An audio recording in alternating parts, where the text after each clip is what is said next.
Bem, para quem está chegando agora, né? Essa é a sexta aula do curso de Escatologia para os alunos da Escola de Ministros de Louvor do Ministério Canto Livre, em parceria com a Assembleia de Deus Peniel, aqui em São Luís. Como de praxe, né?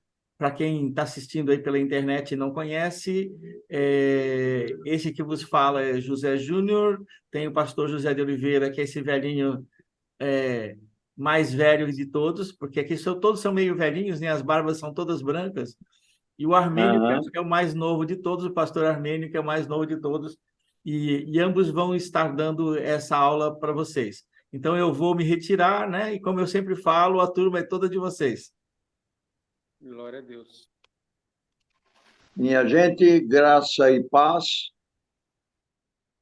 que Deus esteja com todos vós aí e nos dê a sua graça para que possamos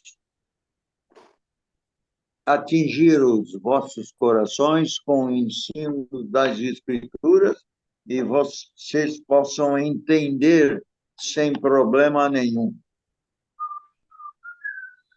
E eu gostaria de ler um versículo que está no verso 11 de Atos, em Atos dos Apóstolos, e o capítulo 1, que diz assim: os quais lhes disseram, varões galileus, por que estáis olhando para o céu?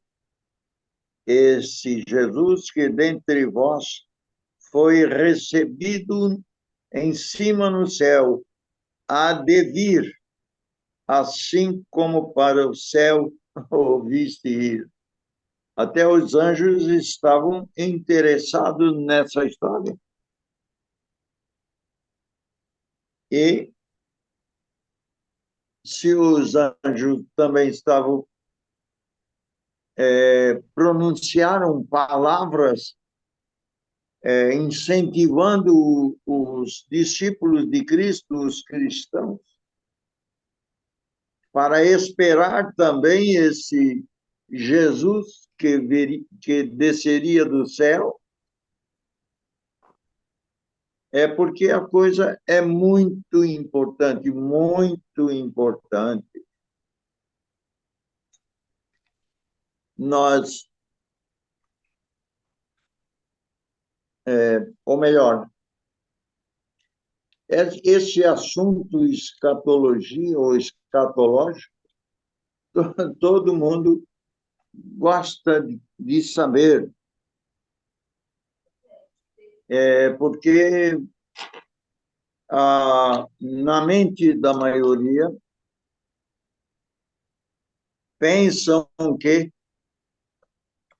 os professores de escatologia vão logo, logo, num determinado momento, dizer quando Jesus vai voltar. Não é esta a finalidade. A finalidade é fazer com que você se encontre com as Escrituras Sagradas.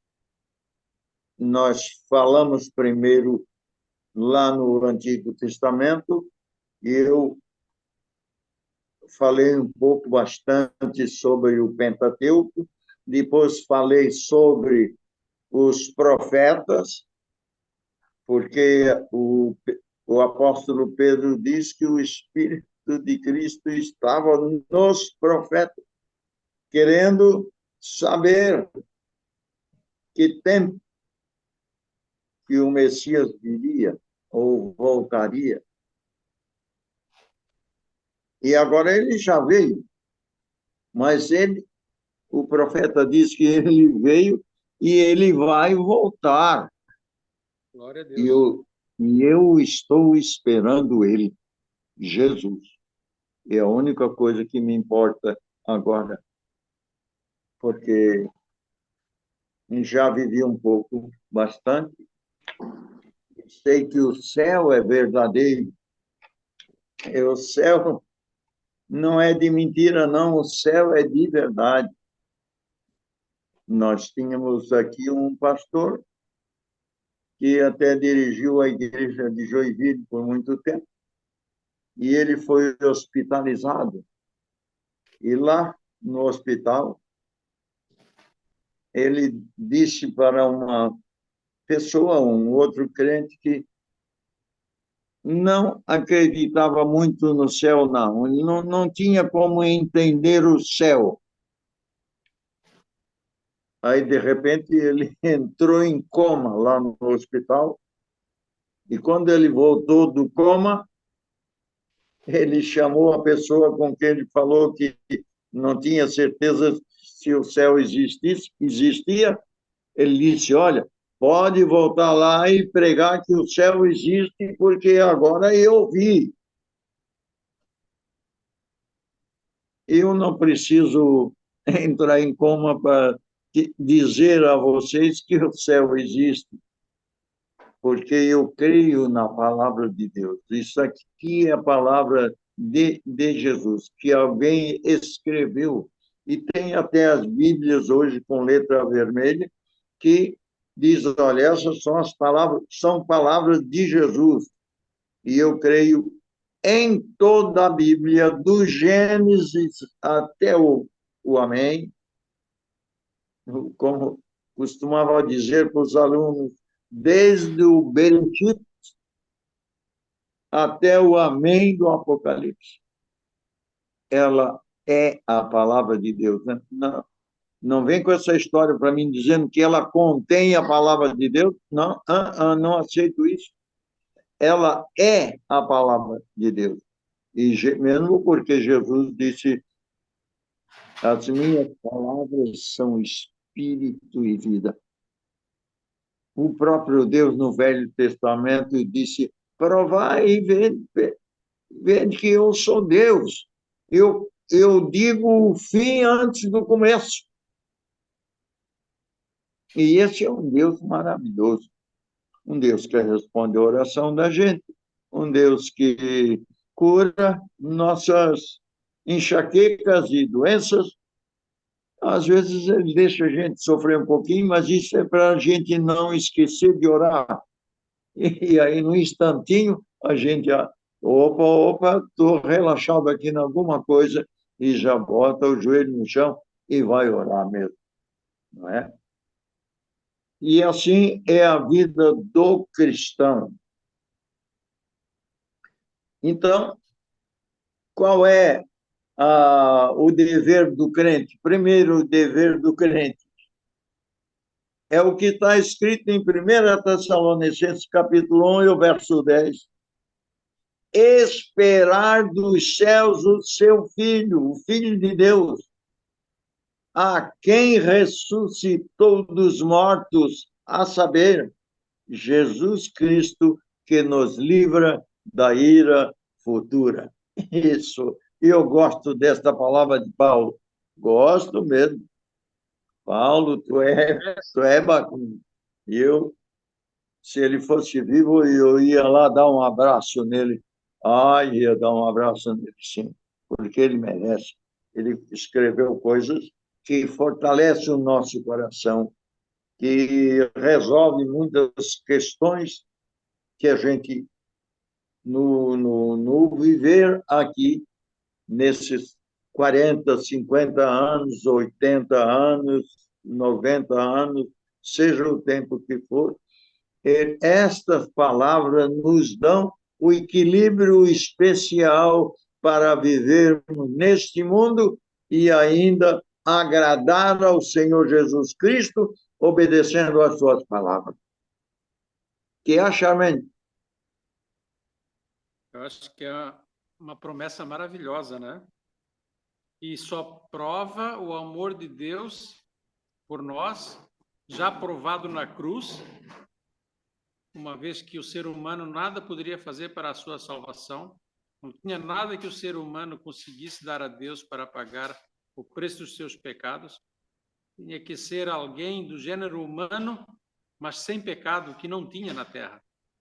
E por não ter, Deus prova o seu amor desta forma. Ele se fez carne para vir nos salvar. E este amor o senhor costuma mencionar como de tal maneira, amou o mundo de tal maneira que a gente não consegue explicar essa tal maneira, né?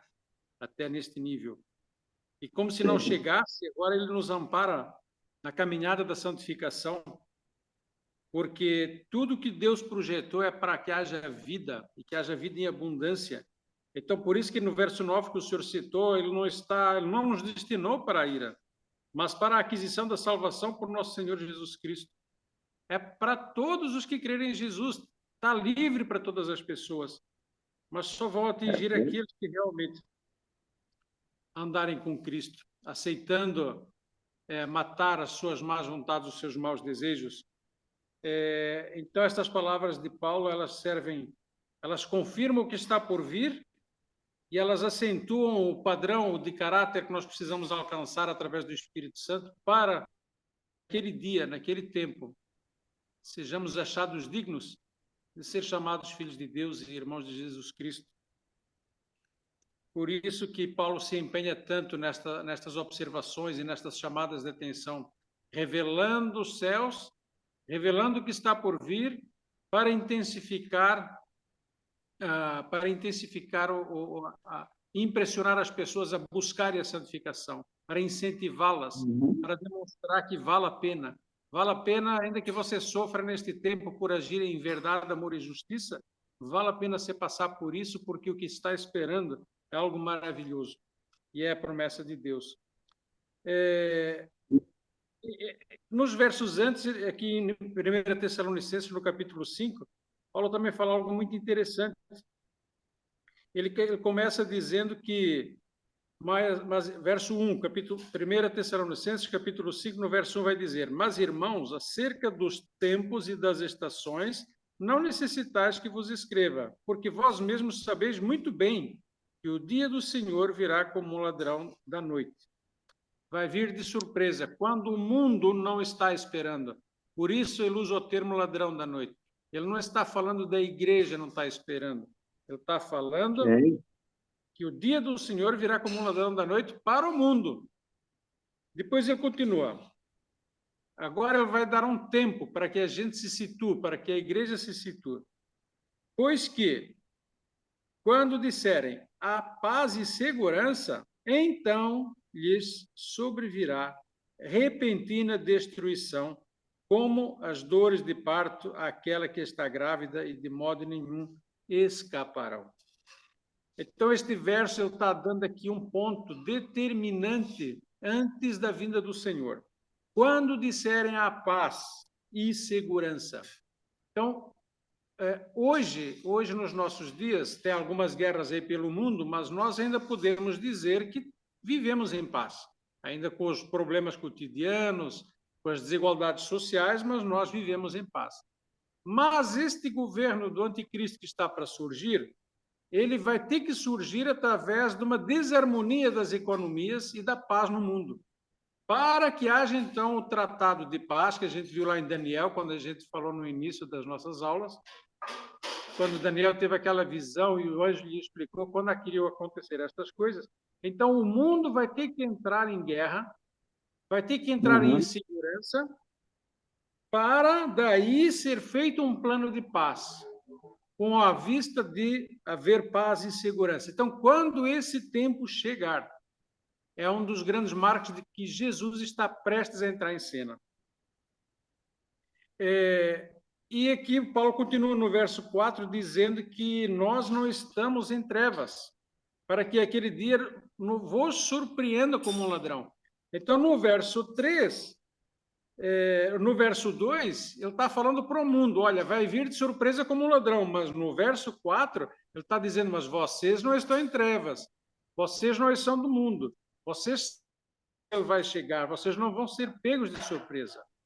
Então, a igreja de Jesus, ela deve estar preparada ao ponto de entender o tempo em que ela está vivendo através das Escrituras. Porque o Espírito Santo que está usando Paulo aqui é o que usou durante todas as Escrituras, todos os diversos autores de cada livro.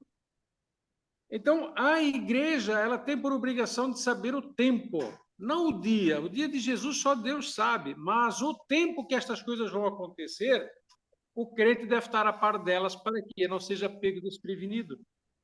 Porque nós somos do dia, nós não somos da noite, nós praticamos as coisas que são verdadeiras, honestas, que são justas e que são amorosas.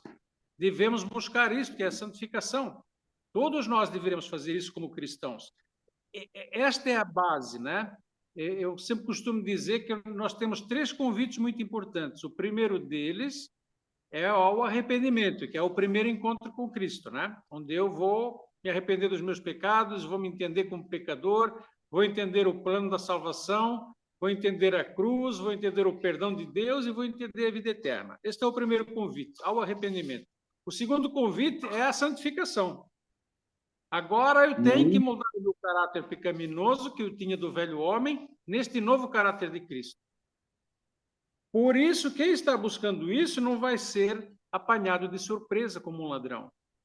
E o terceiro convite é o que nós vamos ver nos próximos encontros, que é os que vão estar nas bodas do Cordeiro, porque foram achados dignos de estar lá.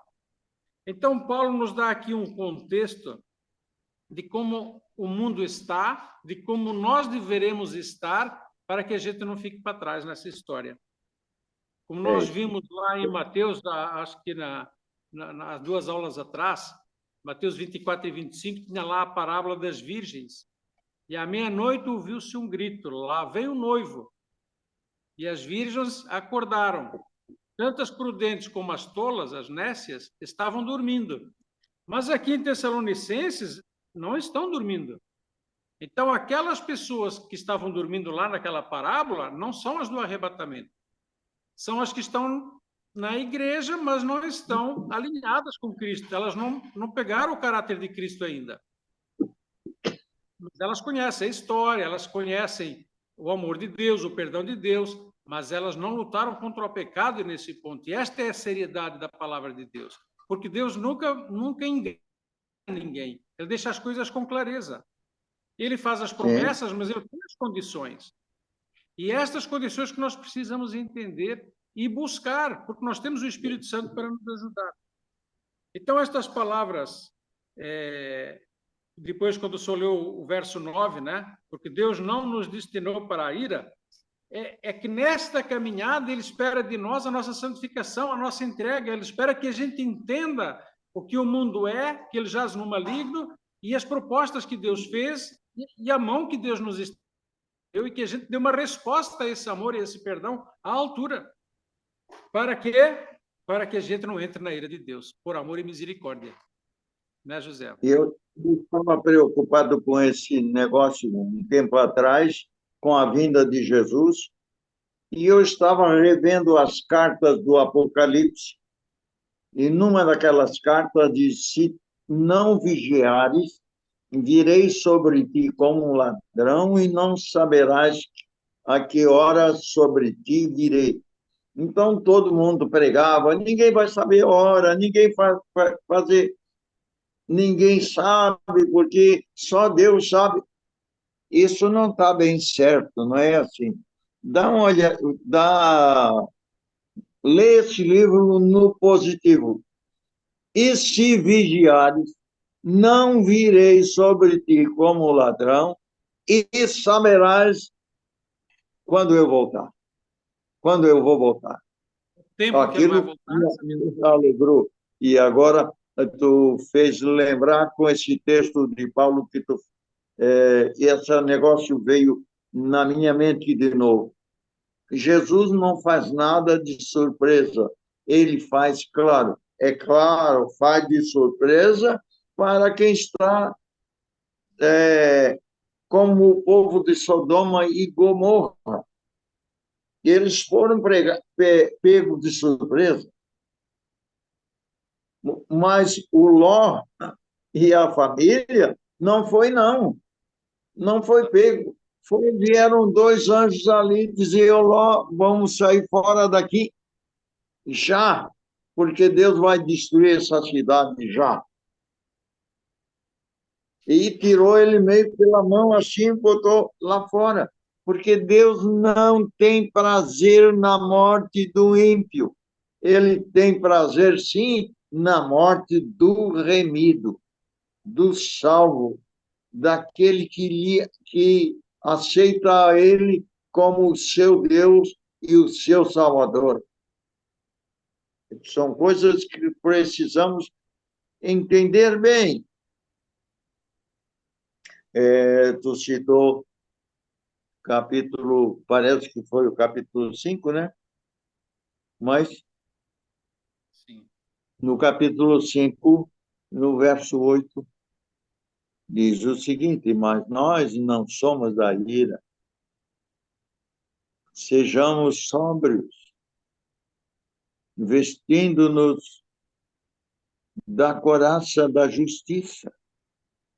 Vamos ser justos no meio de uma geração perversa, e da caridade, vestir a caridade, dar comida para aquele que está pobre e precisa de comer, ajuda o irmão mais fraco, tendo por capacete a esperança da salvação. Quem tem o capacete da esperança da salvação e sabe que teve que se arrepender para que Jesus lhe perdoasse e estendesse a sua mão, sabe muito bem disso. E na Assembleia de Deus, quando eles cantam hinos, ele disse: quando ele estendeu a sua mão para mim. Não sei se é da harpa agora ou se é um hino avulso. Quando ele estendeu a sua mão para mim, eu era pobre, perdido, Jesus me salvou. Quando ele estendeu a sua mão para mim. Se você tem necessidade, estende a tua mão para ele, ele vai te socorrer, como me socorreu, como socorreu o Armênio. É isso ou não é, Armênio? Com certeza. Foi muito marcante essa fase na nossa vida, na nossa família, essa fase do novo nascimento, esse encontro com Cristo. Houve era algo que você tinha que pôr para fora, confessar os teus pecados. Você não aguentava eles dentro de você. Você tinha que pô-los à luz e se arrepender aos pés do Senhor. Mas foi algo muito intenso na nossa vida aqui em casa. Foi muito marcante porque a nossa conversão ela ocorreu simultânea, né? Eu, a Aline e as meninas, né? E então esse Quando novo eu nascimento... leio a carta de Paulo, eu procuro notar não só a coragem dele, mas a firmeza na palavra. Sim. A palavra é tudo para ele. Pode olhar as cartas, porque tem muita gente que pensa que o Novo Testamento já é desde os apóstolos. Não, não. O Novo Testamento veio muito, muito mais tarde. E como é que se pregava na igreja? Com a Bíblia velha dos judeus? Provava-se através do Pentateuco, através dos profetas, de que Jesus era o Machia, o Messias, que era o Salvador. Isso. E as boas E novas do Evangelho, não tinha lá, abria o livro, o versículo, o salmo, e do Gênesis ao Segunda Crônica, a gente passava para as pessoas. Sim.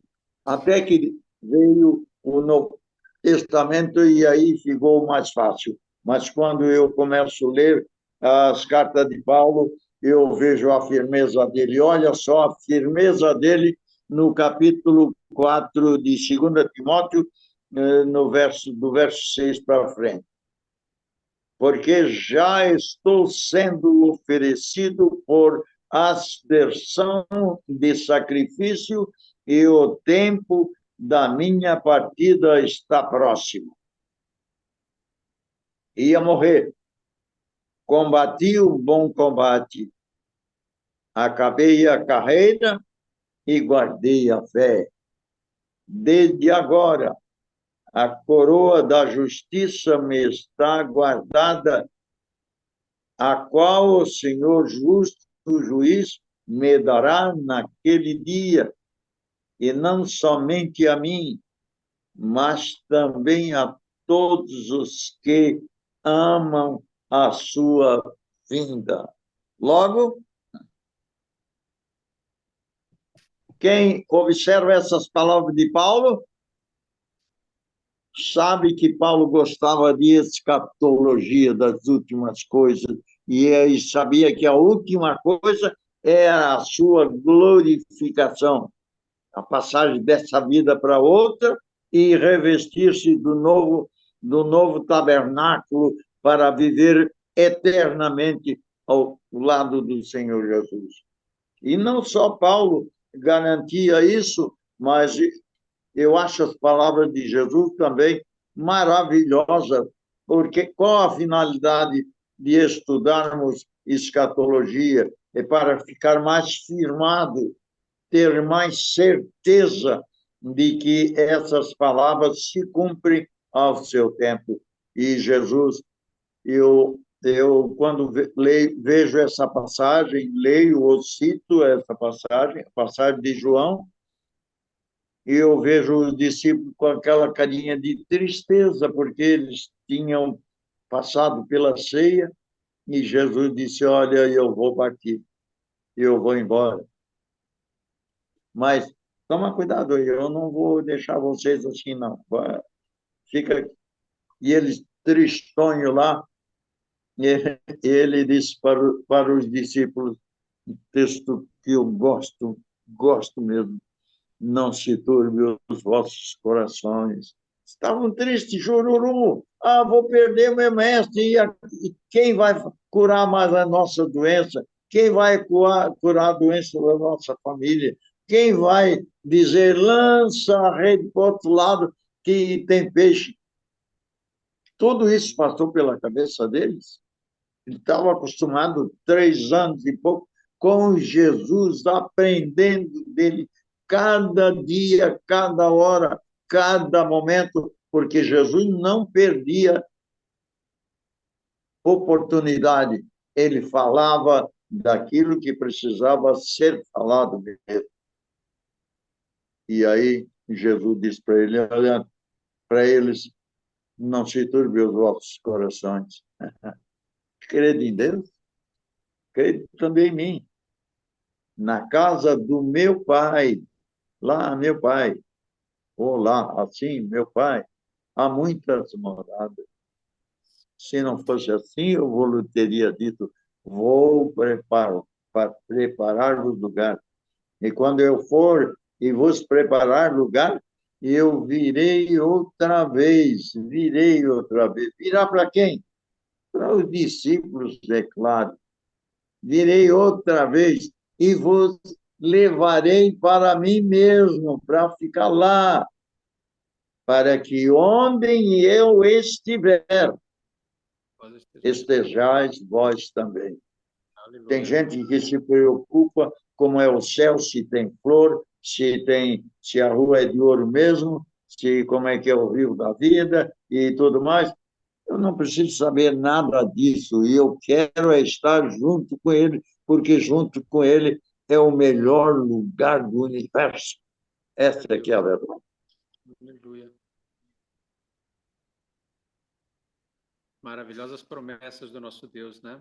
Então, é isso, Armênia. Sim. E ele E aí, diz que não é o homem para que versículo minta, 9 né, José? de 1 Tessalonicenses diz, porque Deus não nos destinou para a ira, e eu tenho certeza disso. Olha, Paulo, você merece um abraço, você merece um abração, porque por ter escrito isso aqui, porque foi o Espírito Santo que te revelou isso. Porque Deus não nos destinou para a ira, mas para a aquisição da salvação por nosso Senhor Jesus Cristo. E aí eu pergunto para o pessoal, seja a igreja que for, tenha a tabuleta que tiver, não tem problema.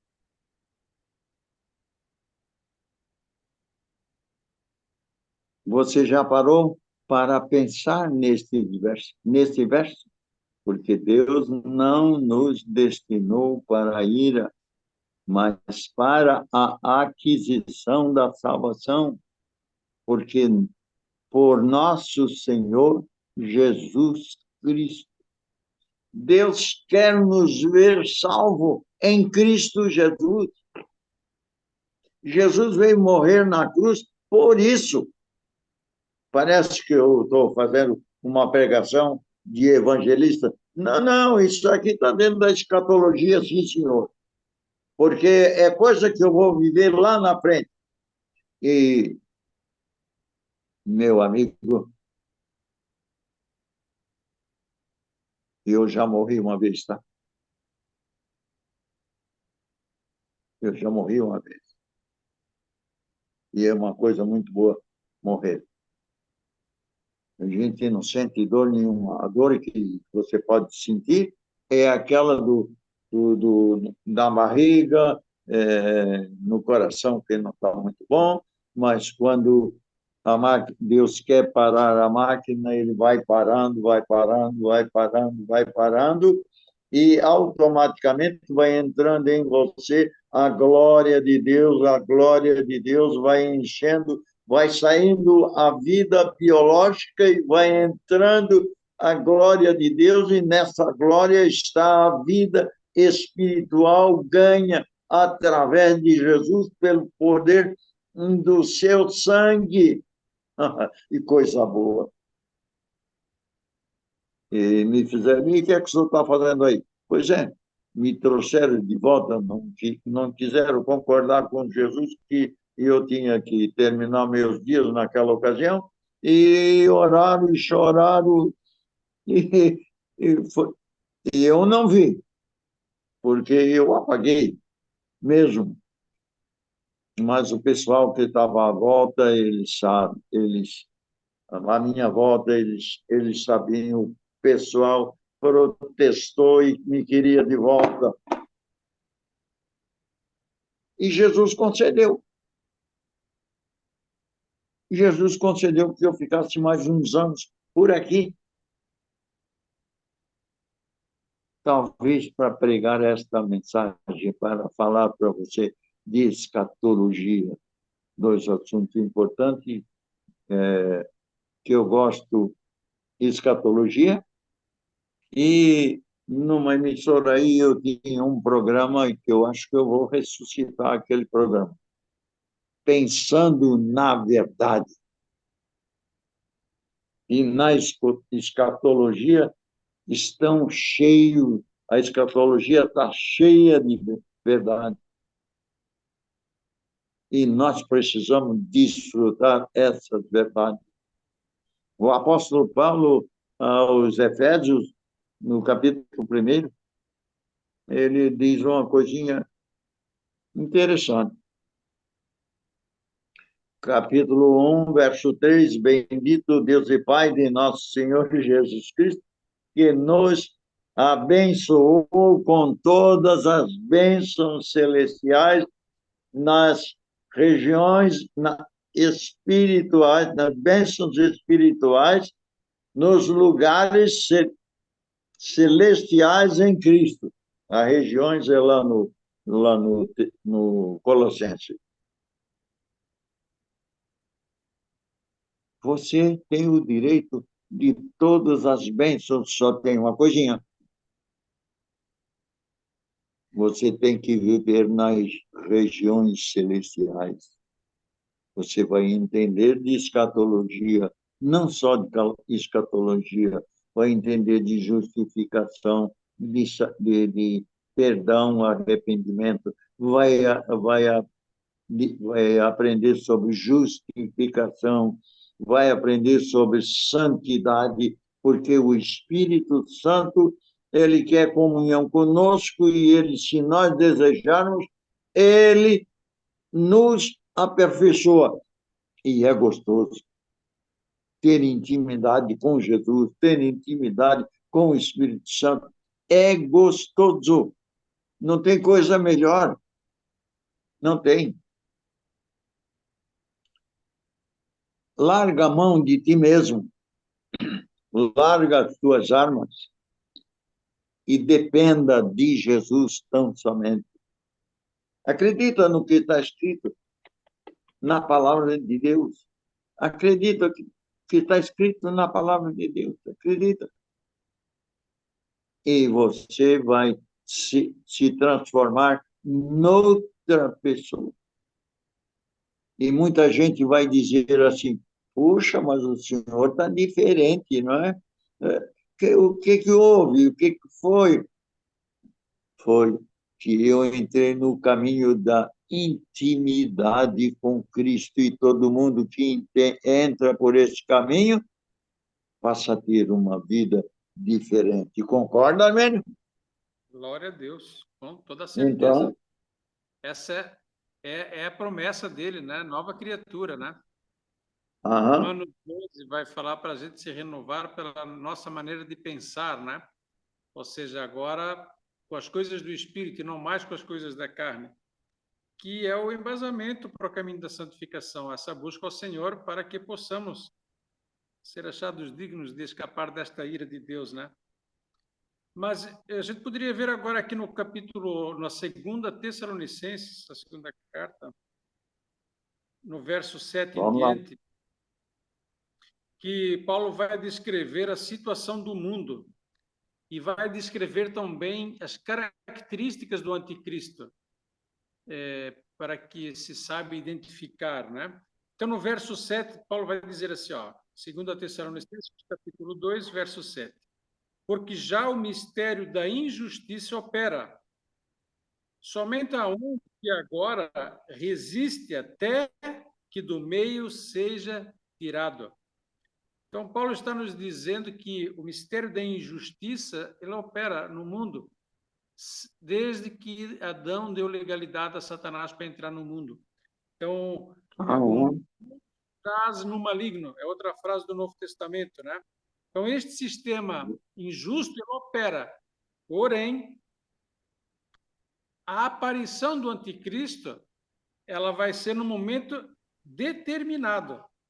Então, há algo que está resistindo, ou que está impedindo a manifestação final desse injusto, desse iníquo, desse anticristo, né? E no verso 8 ele continua, e então será revelado o iníquo. Então, quando o que o impede for retirado, aí o anticristo, o iníquo, vai se manifestar ao mundo. A quem o Senhor desfará pelo sopro da sua boca e aniquilará pelo esplendor da sua vinda. Agora, no verso 9, ele vai dar as características desse anticristo. A esse cuja vinda é segundo a eficácia de Satanás. O aparecimento dele já vai ter algo sobrenatural acontecendo, mas é segundo o poder das trevas, não é segundo as coisas de Deus.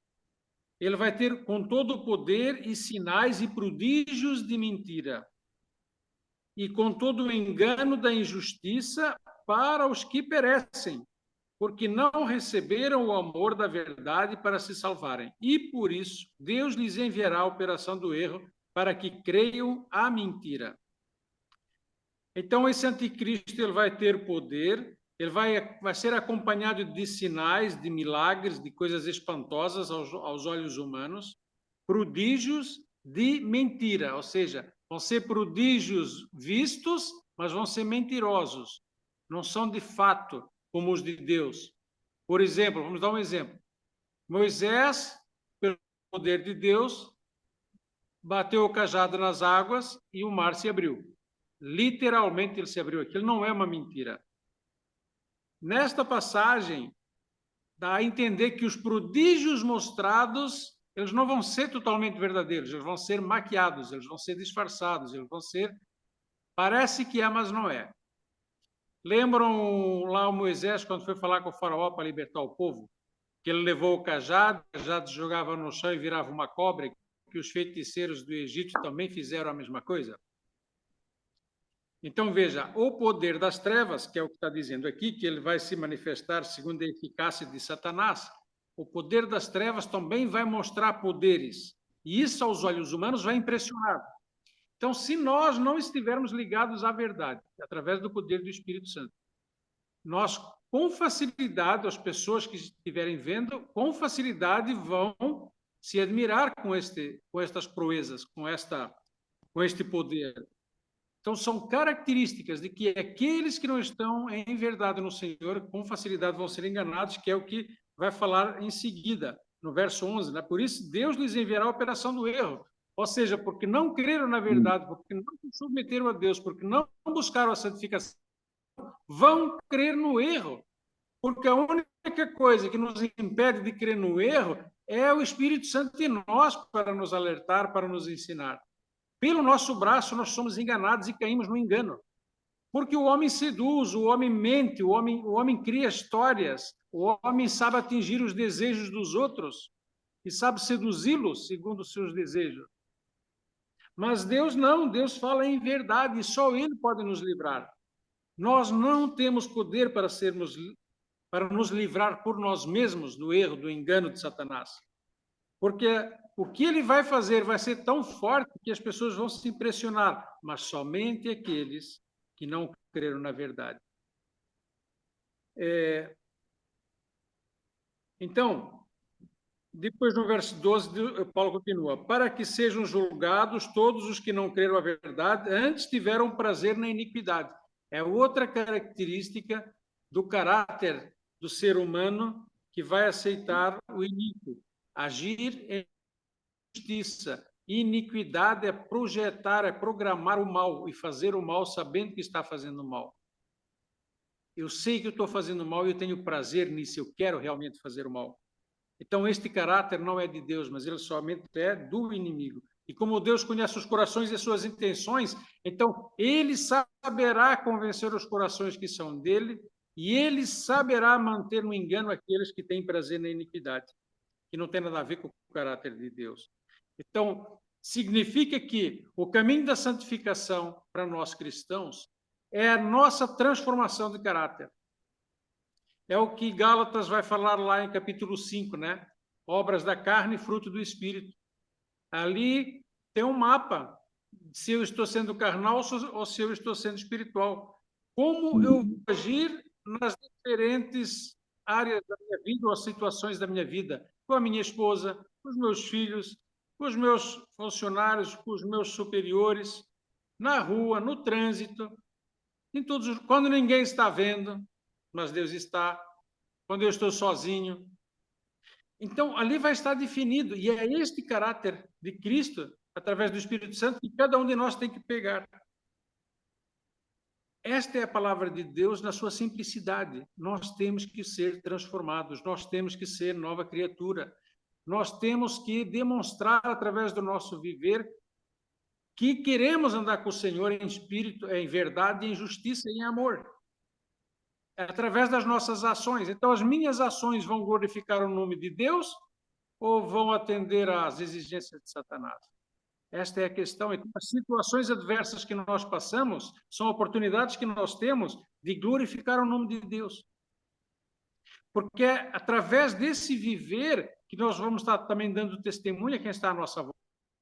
Fortalecer a nossa fé individualmente, além de crescer o fruto do Espírito em nós, mas é o testemunho dado à nossa volta. Quando Jesus fala que o grão de trigo precisa morrer para dar fruto, é neste sentido, que ele se deu em morte para dar vida para nós.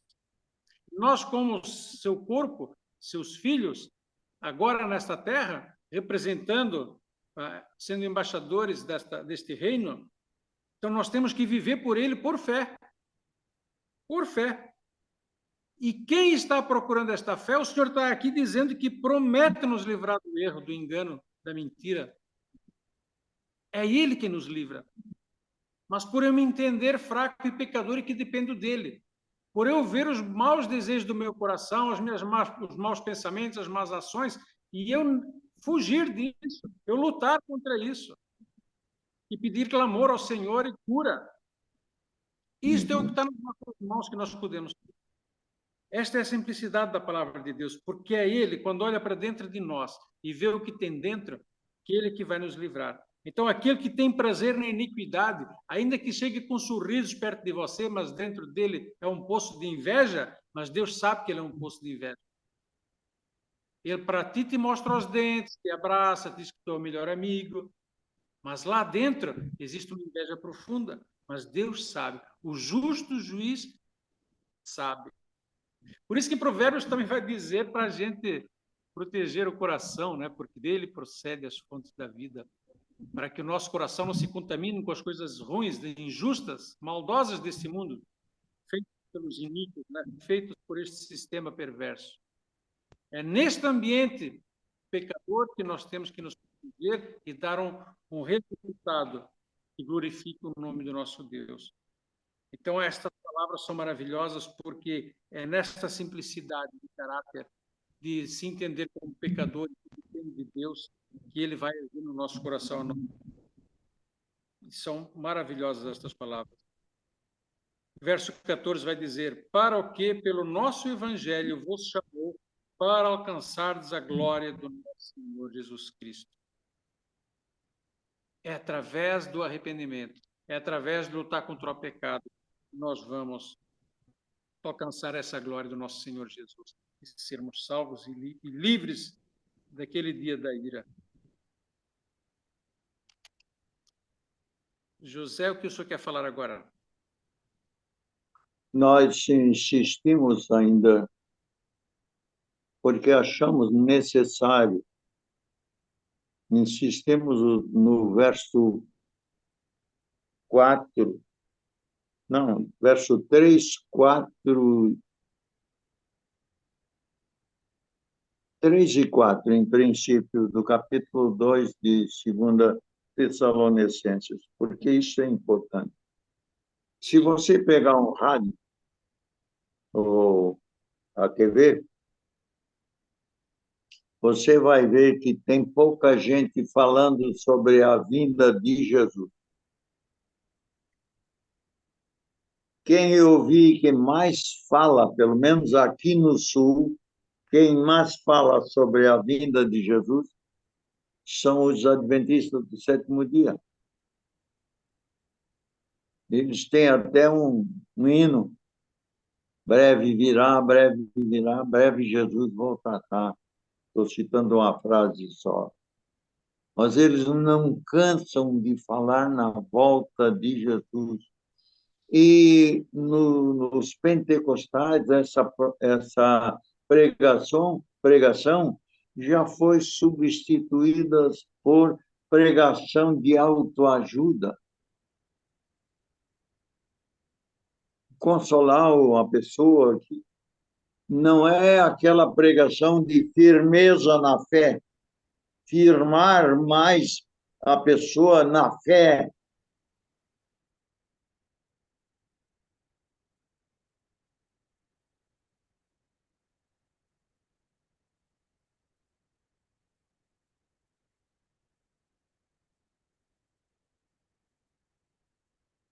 Me dava era mensagem forte, e até eu era xingado um pouco. O pessoal não gostava, não, e algumas vezes gostava, outras vezes ficava calado, e a maior parte das vezes não gostava, não. Mas é necessário pregar sobre a vinda de Jesus, e só não prega quem tem medo dela. E aqui precisamos estar com os versículos que eu citei, e eu vou ler novamente. Ninguém de maneira nenhuma vos engane, porque não será assim, sem que antes venha a apostasia e se manifeste o homem do pecado, o filho da perdição.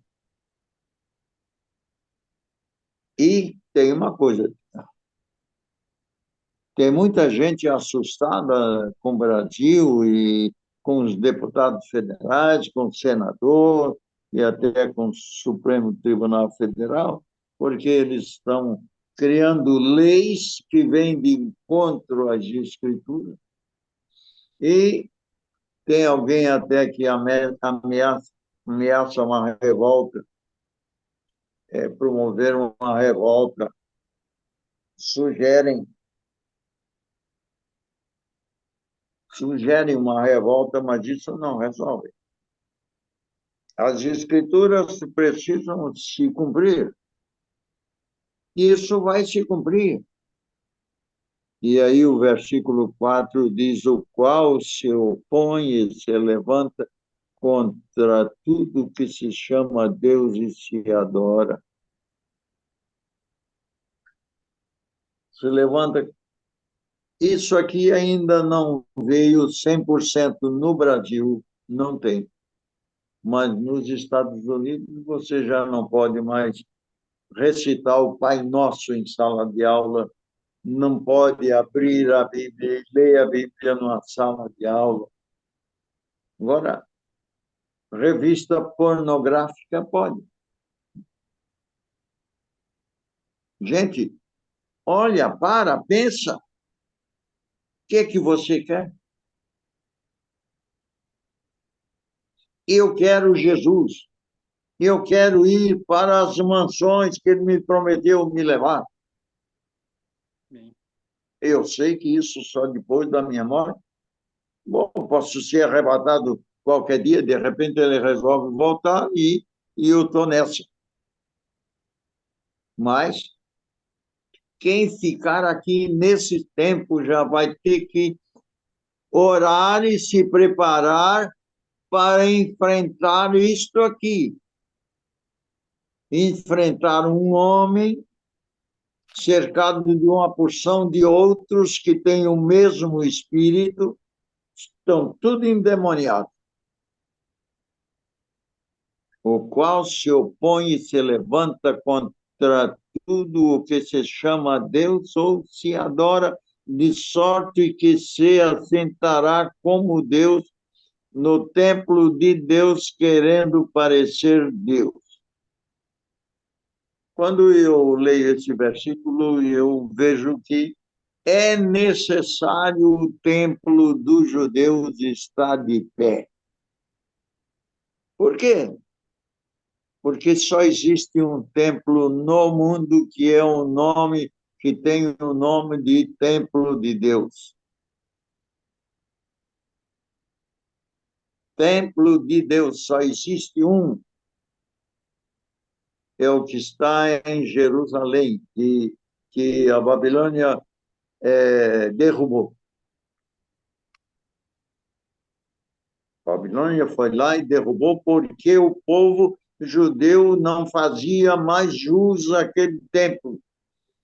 Deus não podia se manifestar, podia manifestar a sua glória no meio deles, porque podia até consumi-los todos. Que não brinca com a glória de Deus, não, com o poder de Deus, não, porque não é fácil. Olha, li um artigo outro dia que descobriram qual o monte que Moisés recebeu as tábuas da lei. Não foi naquele que todo mundo vai quando faz caravana. É um na Arábia, território da Arábia. E os entendidos dizem que lá naquele lugar que era proibido a nação chegar muito perto, porque Moisés levou o povo perto para ver a glória de Deus, para ver Deus falando, porque o nosso Deus fala. Nosso Deus se zanga, mas o nosso Deus é justo. O nosso Deus é Deus Salvador, é Deus que ama a sua criatura, a criatura que ele criou. Como estava falando, os cientistas estavam, o pessoal lá que estava pesquisando, viram que naquele lugar, mais ou menos onde era proibido, a pedra estava queimada com um fogo que eles não entendem. Não brinca com Deus, não. Olha, uma coisa que eu fico esperto, quando Moisés instituiu o tabernáculo no meio do povo, houve o dia da inauguração, né? Botou lá, um pouquinho antes, e dois filhos do sumo sacerdote começaram a brincar com as coisas e levaram fogo estranho para acender os candeeiros lá dentro. Deu um incêndio daqueles que saiu correndo todo mundo para ver, não para ver, mas ver se podia socorrer, mas nem isso não era permitido. Entrou lá quem? Moisés e pessoas autorizadas que Deus mandou para isso, porque quando deu-se um incêndio por causa do fogo estranho, os dois que levaram fogo estranho, que estavam brincando com as coisas espirituais, e morreram queimados, carbonizados, morreram. E olha, gente, não pensa que no Novo Testamento, que foi instituído por Jesus, a coisa foi diferente. Não foi, não. Jesus disse, olha, fica em Jerusalém até que sejais revestido do poder, desça sobre vós o Espírito Santo e sejais revestido de poder. Eles foram. E desceu o Espírito. E todo mundo ouvia os apóstolos falarem, cada um em suas línguas, um falando uma, outro, e perguntaram o que significa isso. Isso significa o poder de Deus, e é verdade. Aí fizeram lá deliberaram em levar uma oferta, vender as coisas e levar uma oferta. E a Safira, Ananias e Safira também fez, vendeu. Só que não trouxe todo o dinheiro como havia prometido, de acordo com, com a Assembleia, que eles resolveram fazer aquilo, levaram só a metade.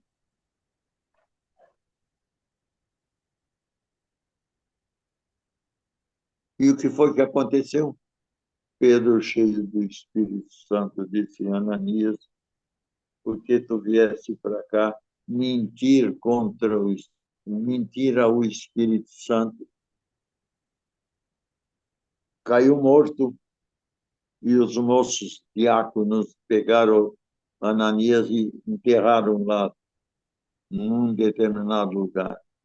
Um espaço de tempo também chegou Safira. E o Pedro levantou-se e disse a mesma coisa para Safira.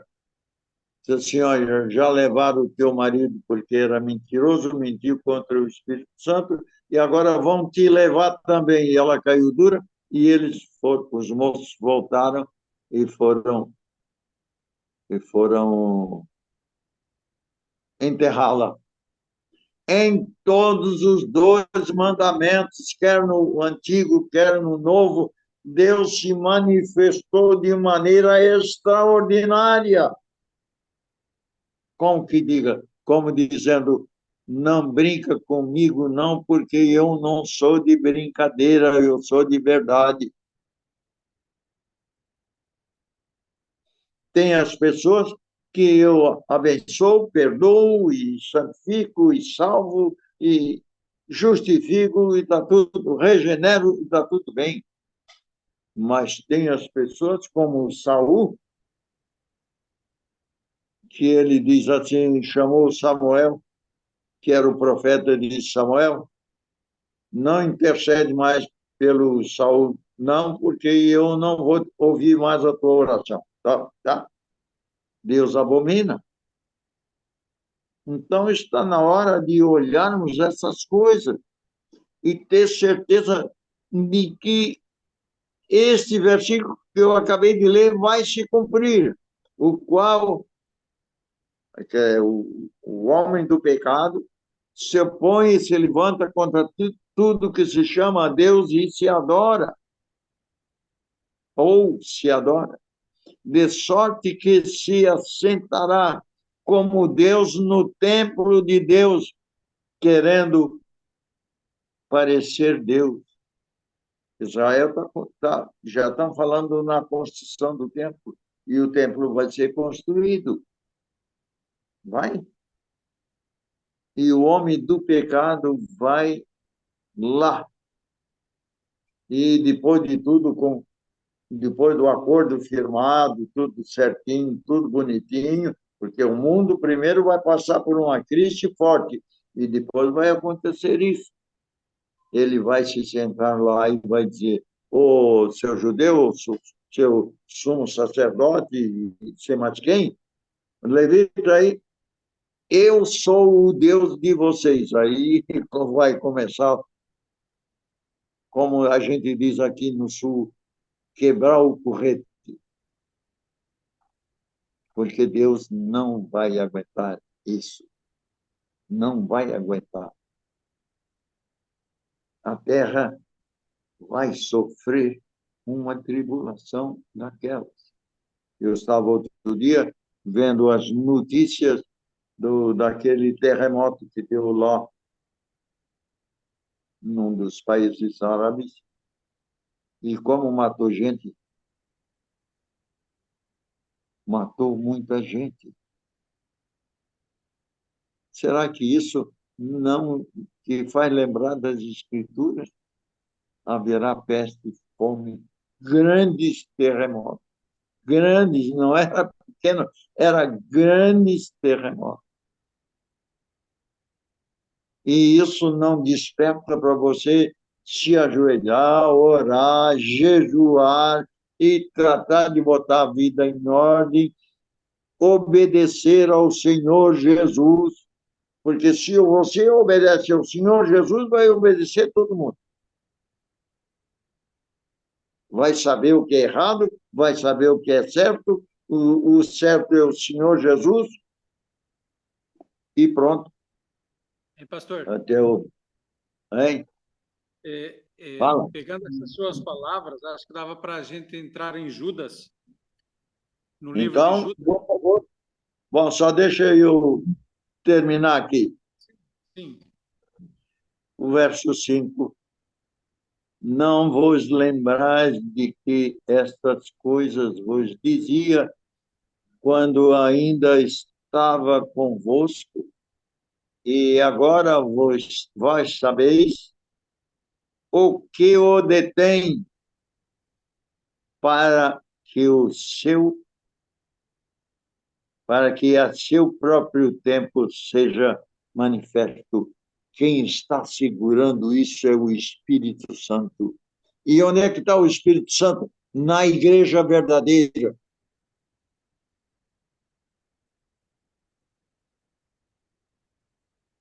Na igreja verdadeira, na igreja que obedece, na igreja avivada.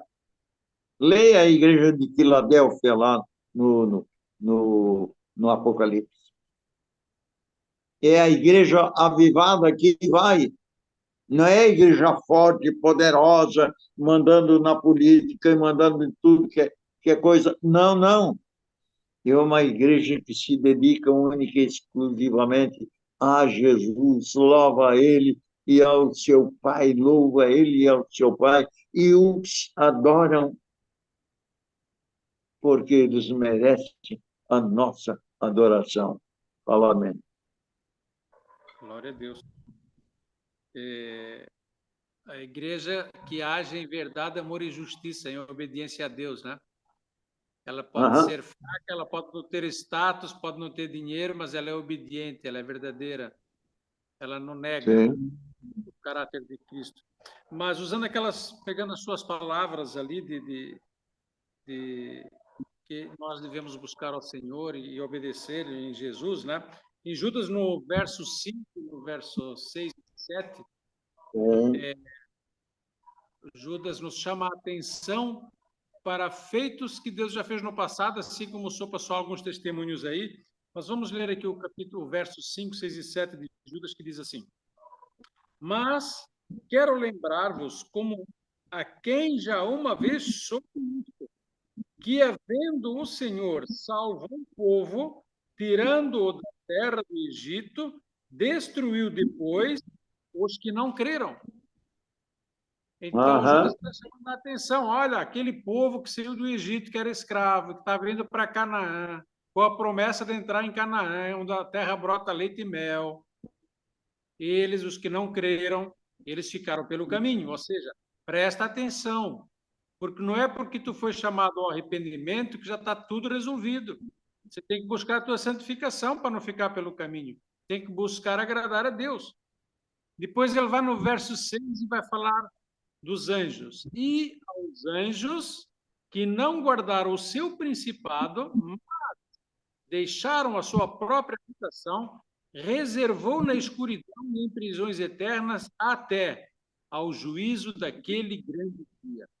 Então, Judas aqui está chamando a atenção, olha, nem os anjos lá no céu, que abandonaram o seu posto e foram com Satanás, nem esses se escaparam de sofrer a ira e o castigo de Deus. Então, não brinca aqui embaixo, nada escapa ao olho. Ele sabe de todos os detalhes. E no verso 7 ele continua: assim como Sodoma e Gomorra e as cidades circunvizinhas, que havendo-se corrompido como aqueles, e ido após outra carne, foram postas, por exemplo, sofrendo a pena do fogo eterno. Sodoma e Gomorra está, por exemplo, nosso. Como era esse povo? Como vivia esse povo? Eu quero ler aqui Ezequiel, para a gente ver como eram as características desse povo. Quando a gente lê em Gênesis, Sodoma e Gomorra, a gente só vê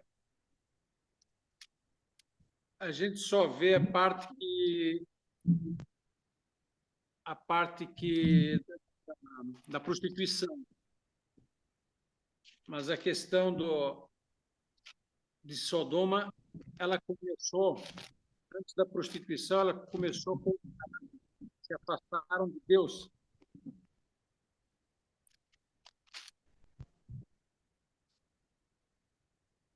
Vamos lá.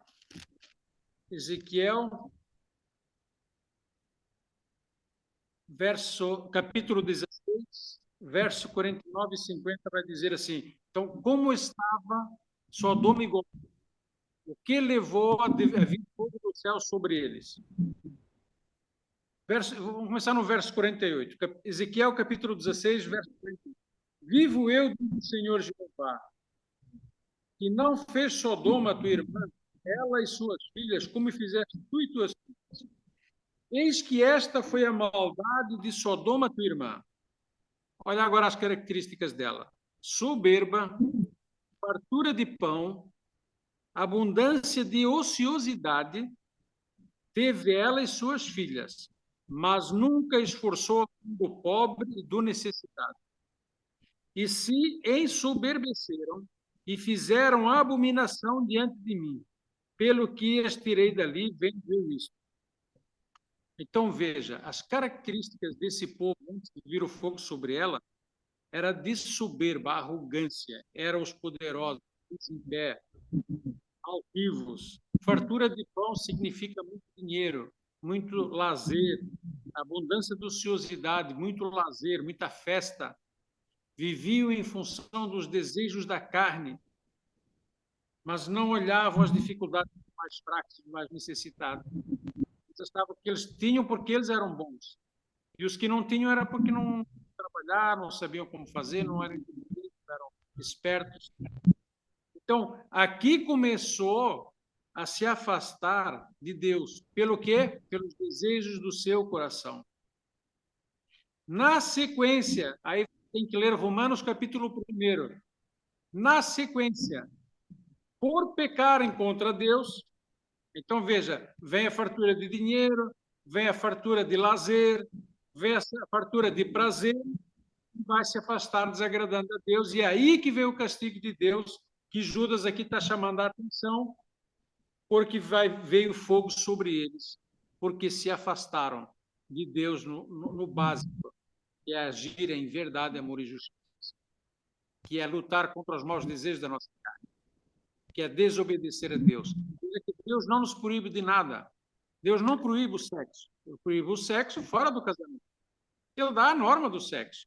Deus não proíbe de comer, mas ele proíbe o exagero da farra, da festa, de desperdício, de motivo de comer por festa humana, não pela necessidade do corpo, por alguma festa a Deus, né?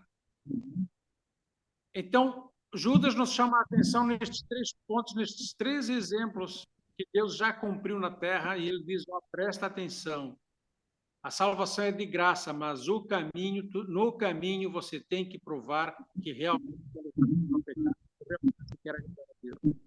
E aí vamos pular agora Provérbios 14:15, de Judas.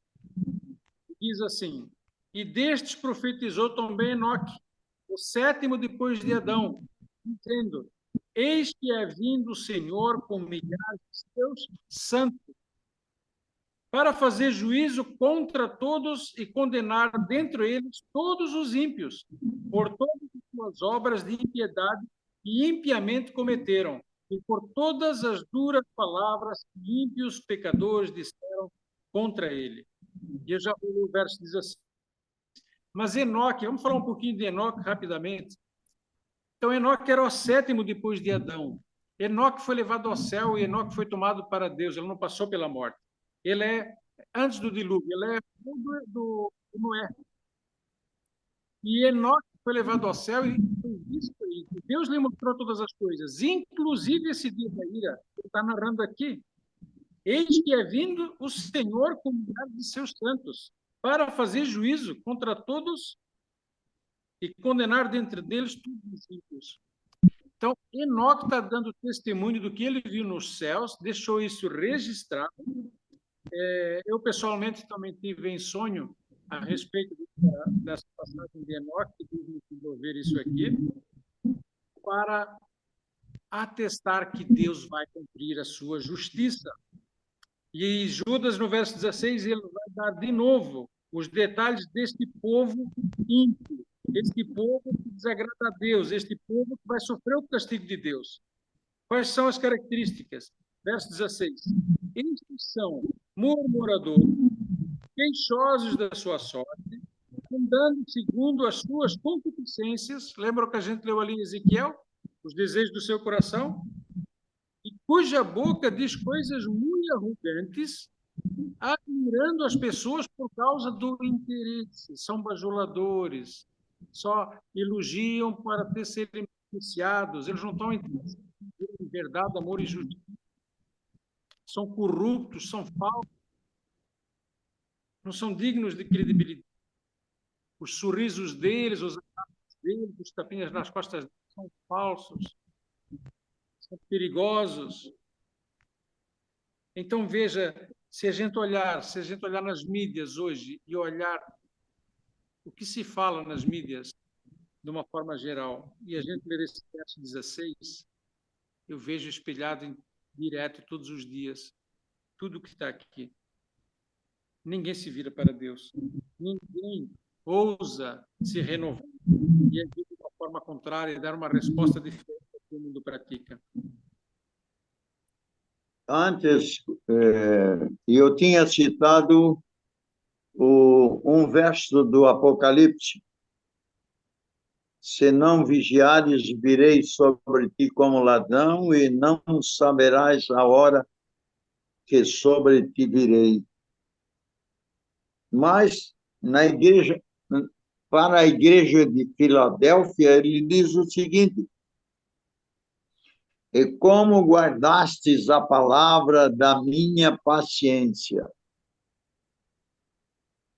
É o verso 10 do capítulo 3.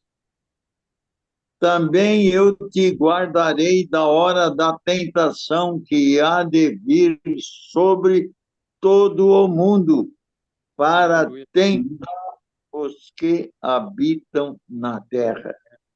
Este versículo me deixa confortável. Glória a Deus. Mas, pastor José, Apocalipse não é para a semana que vem, não? É. Só para deixar um gostinho. É só para deixar um gostinho. Mas antes de encerrar a aula, porque parece que o pastor José já quer emendar com a da semana que vem, né? Só lembrando os Não, alunos, só lembrando os alunos e aqueles que estão assistindo essa série de aulas, que a gente está fazendo uma abordagem do estudo escatológico bem particular. A gente não está sistematizando as profecias. A gente não está agrupando do ponto de vista de dispensação ou do ponto de vista de vinda de Jesus, pré-milenista, pós-milenista, nada desse estudo mais teológico está sendo feito. Na realidade, está sendo feita uma leitura das profecias. Então, foi feita uma leitura das profecias do Antigo Testamento, as profecias de Jesus. Agora estamos meio que encerrando as profecias paulinas, né? E falta-nos as profecias do Apocalipse, que serão objeto de 2 aulas, é isso? é isso. Mas eu tenho aqui uma pergunta da Joilce, que antes de encerrar a aula, vale a pena a resposta aí dos pastores, né? A Joilce perguntou assim: o anticristo poderá ser um descendente de Ismael? E aí é bom ter em mente que essa pergunta ela não sai do nada, né? No periódico chamado da meia-noite, eu não consigo ver aqui exatamente de quando é a publicação, mas está nas redes. O periódico referencia 2 autores, um é Joel Richardson,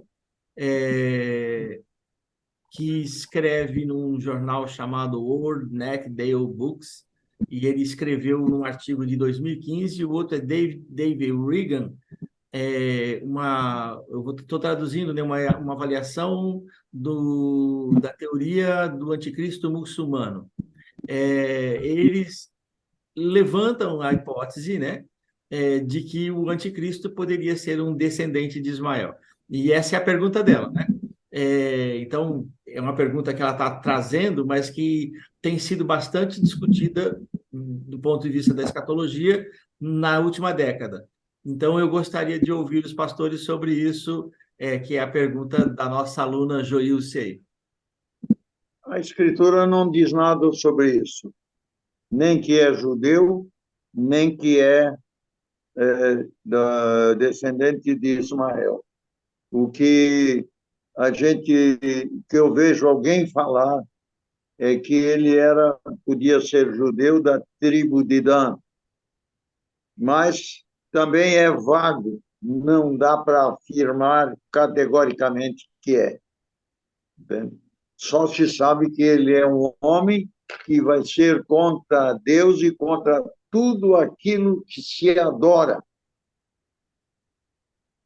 Ele vai querer ser o Deus e não admite que ninguém mais atravesse no caminho dele. É o que eu penso. E eu não me atrevo a dizer, olha, é da descendência de Ismael, é da tribo de Dan, é o pessoal lá da Igreja Romana. Não.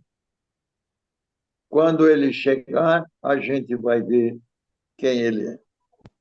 Para uma discussão mais detalhada, estão surgindo outras perguntas aqui que eu vou passar, mas para uma discussão mais detalhada, eu vou postar aqui o link do jornal chamado A Meia-Noite, que faz as referências a esses 2 teólogos que escreveram sobre o assunto na última década. Tá bom? Para a maior referência dos alunos aí. A outra pergunta que está sendo colocada aqui... bom, a Joilce também elogia, dizendo que ela está gostando muito das aulas, mas o Caleb está perguntando: o poderio do anticristo será global ou só em uma parte? Estou entendendo que é só em uma parte do mundo. Pastor Armênio. Então,